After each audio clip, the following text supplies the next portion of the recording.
welcome to the Via Cafe, and welcome to this session of Via Voices. Well, it's my pleasure to introduce to you our guest today, Graciela Zamudio.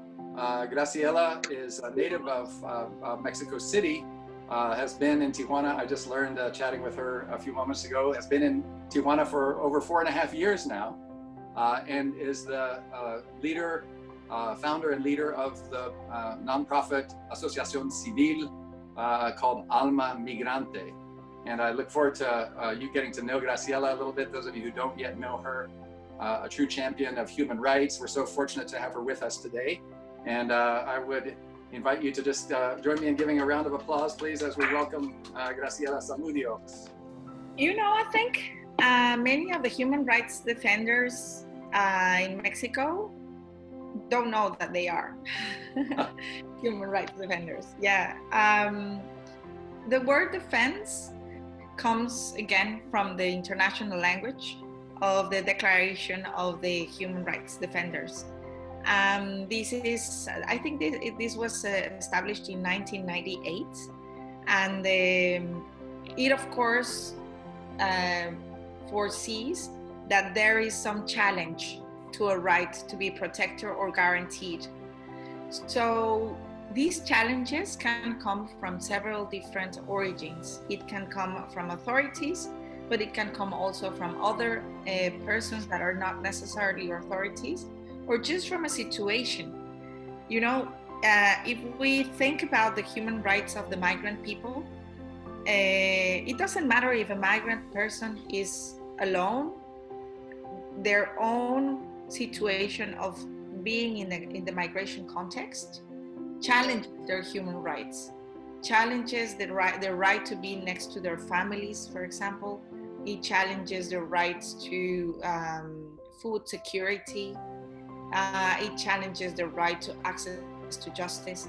And when a migrant person or their family encounter, for example,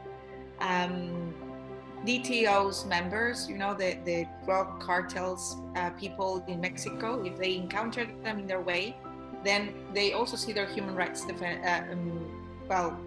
threatened.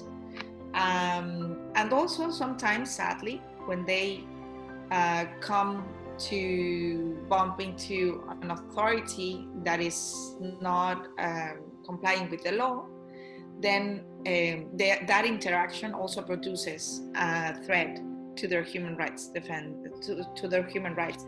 So there are many people who think they are just nice, warm-hearted persons who want to teach, for example, their children to prepare sandwiches every Sunday to bring to the shelters for migrants.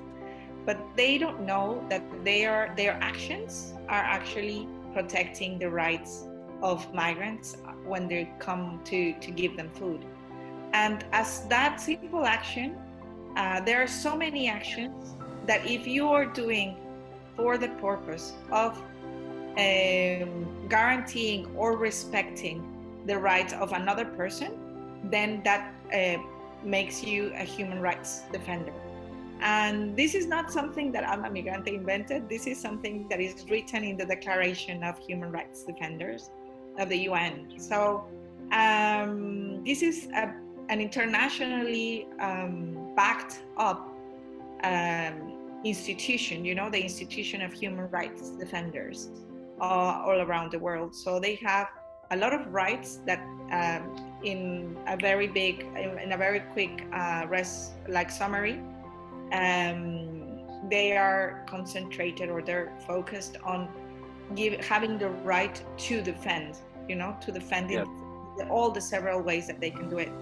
And also they have responsibilities like taking actual care of the person who they are wanting to protect, and also doing everything with the law, you know, legally speaking, without any kind of violence. Those are the three things that human rights defenders have to bear in mind all the time. But the rest, they're all rights to defend whatever and however they want to.